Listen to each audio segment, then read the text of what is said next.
Welcome to WTF Media.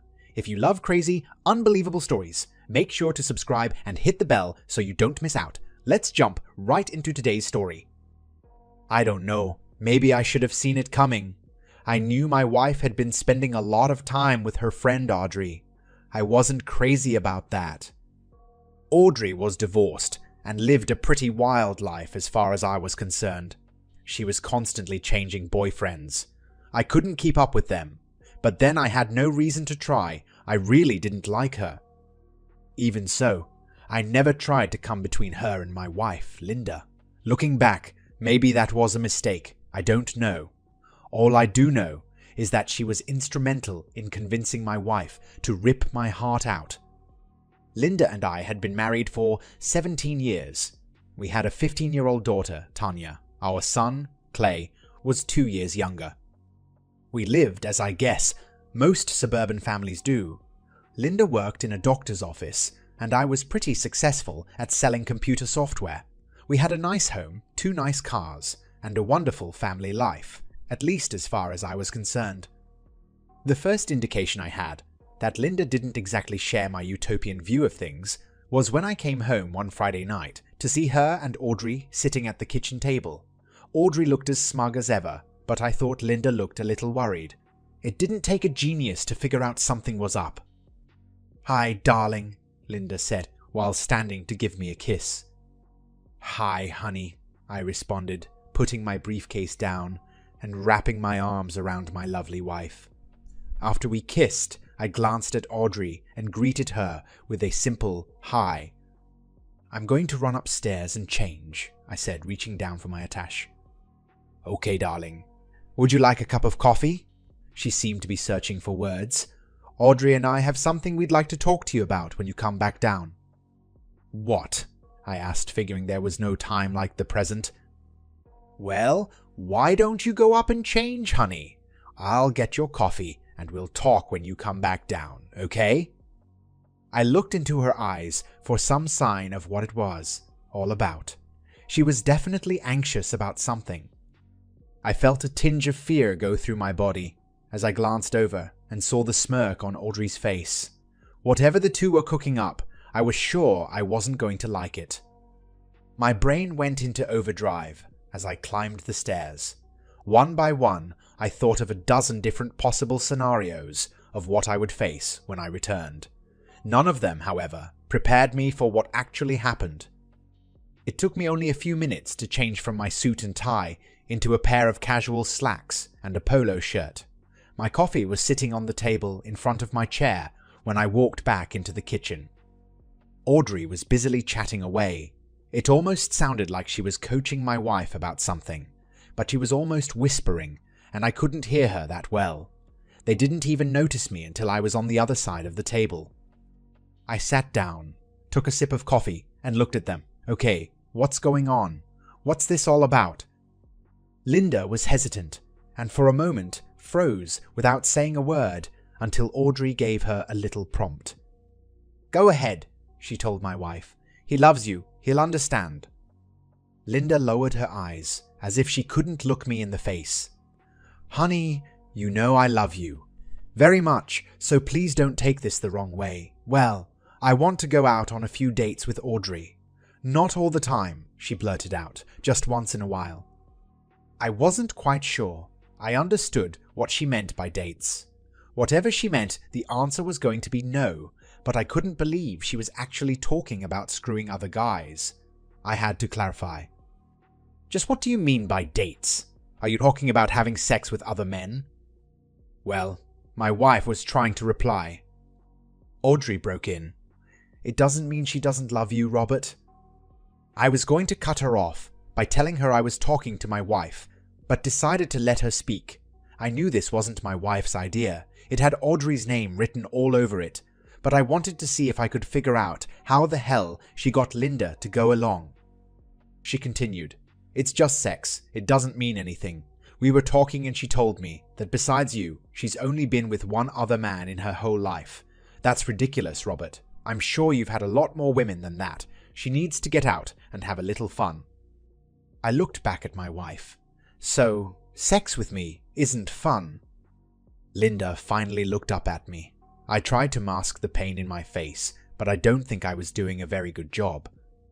"Honey, I didn't say that," responded Audrey, again heading Linda off. "But men have different ways of doing things. It's just variety, that's all. There are a lot of guys out there who love their wives enough to let them go out and have a little fun." "It doesn't mean anything, Robert. It's just sex. Hell, Linda and I discussed it and decided it was only fair to let you get a little on the side as well, if you wanted." I looked back at Linda.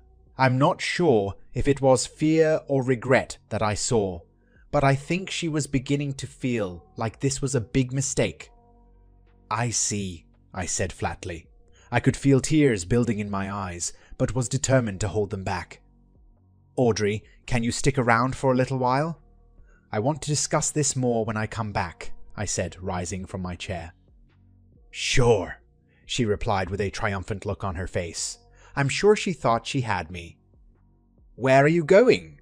Linda asked, finally speaking again. "I'll be back in a little while," I responded, but not answering her question. I went into my home office and closed the door. Since I was a kid, I've always taken a no-nonsense approach to life. I don't mean I don't like to have fun. I can party with the best of them, and I have a great sense of humor. But when it comes to serious matters, I believe in facing them head on. I fought more tears as I sat down at my computer and started typing my response to Linda's proposal.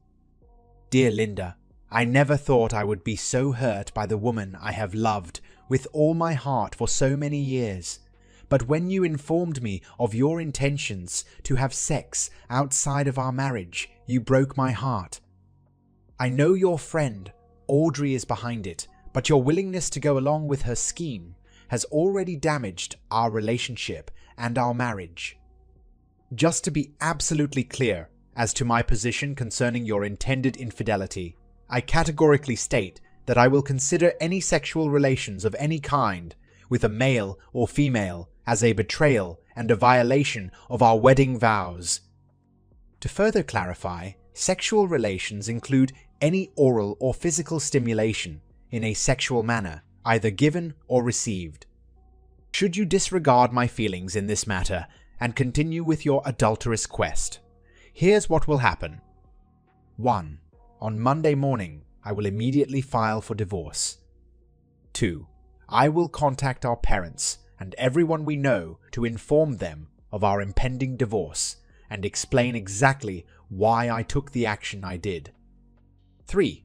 I will sit down with the children and explain the reasons we are divorcing. 4. Until our divorce is final, I will leave no stone unturned until I uncover the names of anyone you date. If they are married, I will inform their wives. I will inform their wives. I will have no mercy and no sympathy for them or their families. Make sure they know this before you put them and their families in jeopardy. 5. Once the divorce process has started, there will be no turning back. We will always be connected through our children, but I will break off all emotional ties with you and start rebuilding my life without you in it. My dear, you have a choice to make. Above are the consequences should you make good on your threat to have sex with other men. However, should you decide you would rather continue in this marriage, there will be conditions.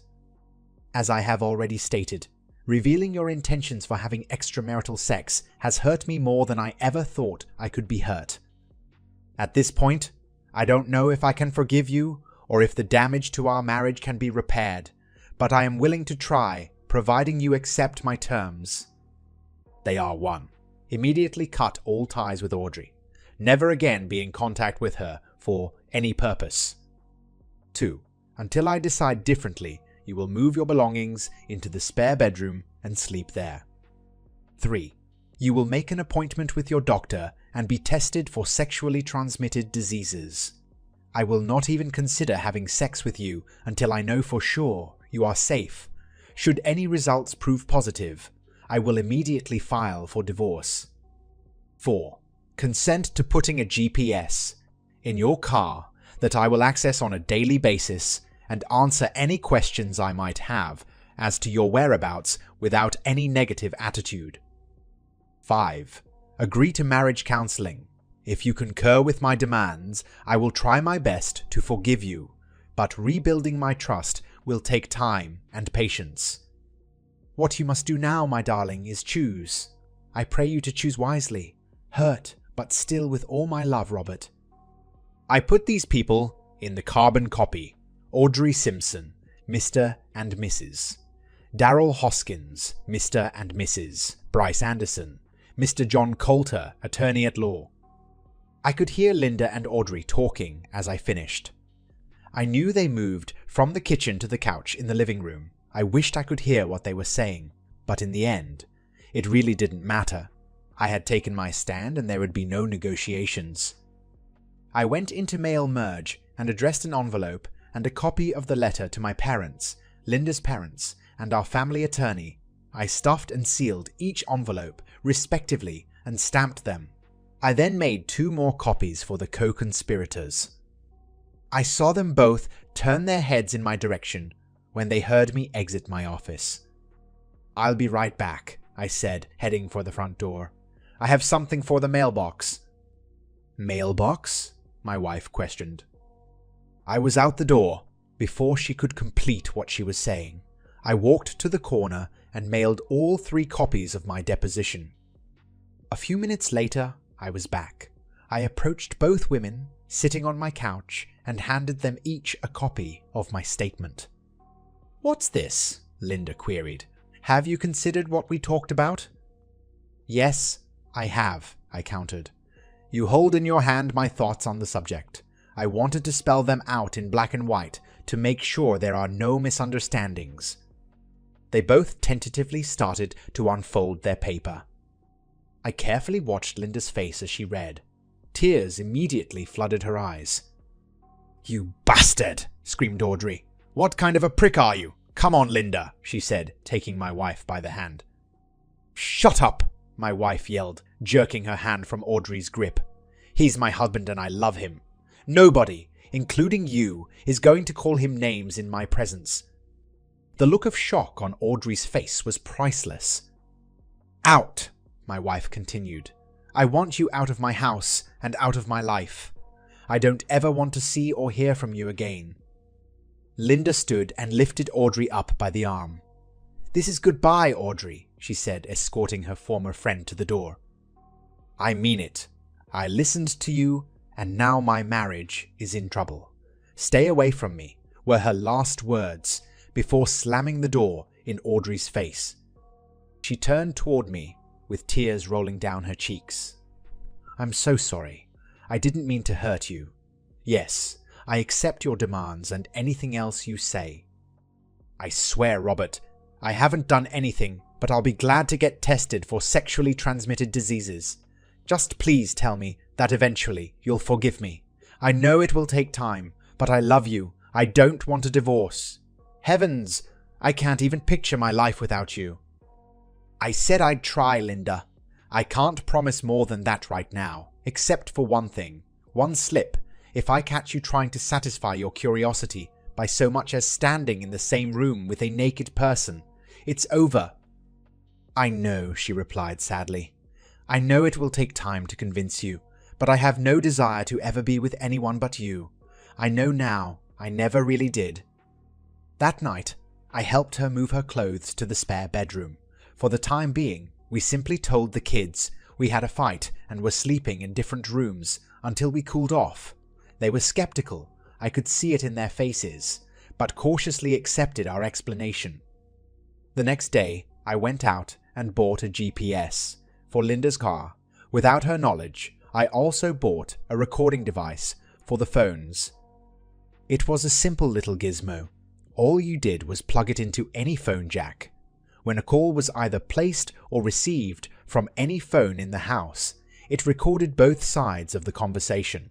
When the connection was broken, the recorder stopped.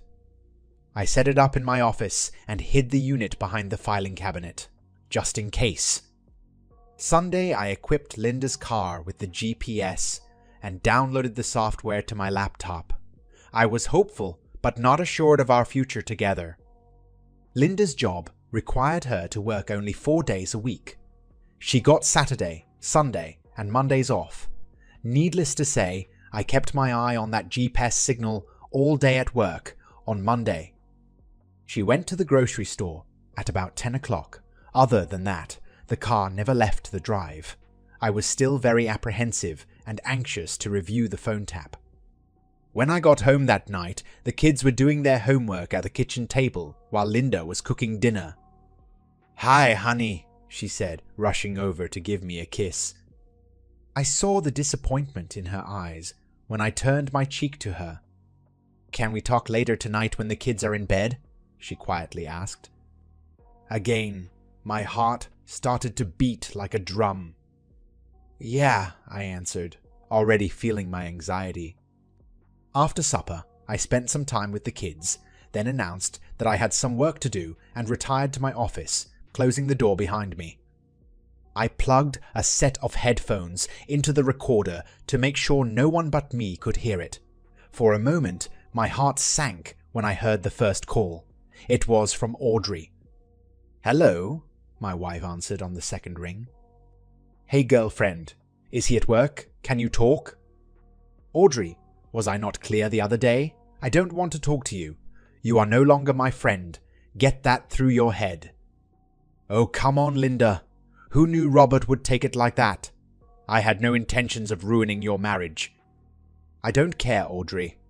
The first condition Robert had in his letter was that I drop you as a friend, and I'm not taking any chances on messing up. If you ever try to contact me again, I will tell everyone that you tried to sabotage my marriage. I mean it. I don't ever want to talk to you again." With that, the line went dead. My heart started beating again. Maybe there is a chance for us, I thought. The next call was from her parents. Wow, did she get it from them? "Hello," I heard Linda answer with a sigh. I think she thought it might be Audrey again. "Linda, I just got a very strange letter from Robert. What is this all about?" "Oh, hi, Mom. Yeah, I made a very big mistake." "Mistake? Did you really tell Robert you were going to have an affair?" "Well, not quite an affair. You know my friend Audrey. Well, she..." Before she could go on, she heard her dad's voice through the phone. "Who is that? Are you talking to Linda? Give me that phone. Hello?" "Hi, Dad," she answered with a shaky voice. "What the hell is wrong with you? Is this how we raised you? To cheat on your husband? How can you even think of such a thing? I'm ashamed of you. We're both ashamed of you." I could hear Linda sniveling as she tried to answer him. "I'm sorry, Dad. I'm so sorry. I know I've hurt you and Mom. I've certainly hurt Robert. I'm so sorry." I could hear her crying harder. Her dad heard her as well. It seemed to quell his anger a little. His voice was a little calmer when he spoke again. "I don't understand what got into you, girl. I sure as hell hope you told him you'd abide by those rules he put down." "Yes, Dad. I've already dropped Audrey as a friend. I told her I never wanted to talk to her again. I can't have the sexually transmitted diseases tests done where I work. I would be too embarrassed, but I'm going to call an out-of-town clinic and have it done there.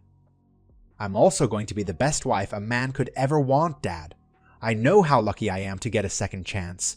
Believe me, I won't blow it." They continued to talk a little longer. Then her mother got on the phone again. By the time they were done, all three were bawling. The most enlightening call was from Linda to my mother. "Hi, Mom." "Linda, hi, honey. It's so good to hear from you. How is everything?" "Obviously, you haven't received Robert's letter yet." "Letter? No, is everything all right?" my mother inquired. "Well," Linda wanted to reply. "What is it, Linda? What's wrong? Are the children okay? Did something happen to Robert?" I could hear the panic in Mom's voice. "No, Mom. The kids are fine. Robert's fine. Well, I did something really stupid and it's hurt our marriage. Robert's threatened to divorce me and..." "Divorce? What did you do?" my mom inquired. "I told him I wanted to date other men," she told my mom. "What? Why would you say something like that?" I don't know, Mom. It was stupid. I let a friend of mine fill my head with a bunch of nonsense. She's single, and she's always going out with different guys. She's got all these stories about having sex with them. She says no two guys do it alike. Some are better than others, but everyone is different. She made it sound like I was missing out on so much fun all the time. She kept telling me I should get out there and experience what life had to offer. She said she could line me up with as many guys as I wanted. We could double date. She just kept talking, and like an idiot, after a while, I started to listen to her. Linda, you're married. She's single. That's a big difference, my mom replied. I know, my wife responded, but she introduced me to a friend of hers, a married friend. Her name was Betty. She said her husband let her go out with other guys all the time. She said he loved her so much he wanted her to have fun. After all, it was just sex. The two of them got together and tried to convince me Robert would do the same because he loved me. Inwardly, I knew he'd never go for it, but I kind of followed their lead. I never stopped to think how much it would hurt him. The pain in my mom's voice came through loud and clear. Oh, Linda, how could you? She sobbed. I'm sorry, Mom. I'm so sorry, Linda replied. What happened? Did he leave you? What about the kids? No, he didn't leave me. He gave me an ultimatum. Dump the girlfriend who talked me into it and give up any notion of sleeping with anyone else, or divorce. We're also going to go to a marriage counselor. He sent out a letter explaining our situation. It went to my mom and dad, you and Dad Anderson, and to our attorney. My mom and dad already got it, but I figured it'd take another day to get to you guys. You could hear my mom crying. Linda, I don't know what to say. I never thought you could be so cruel. I hope for your sake Robert loves you as much as I think he does. If I'd done something like that to Bryce, I would have been out on my arse in a hurry.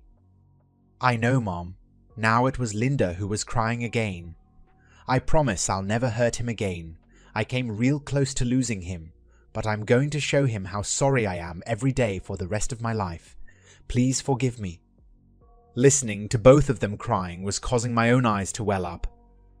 At about 10 o'clock that night, we made sure the kids were in bed and then sat on the couch for our talk.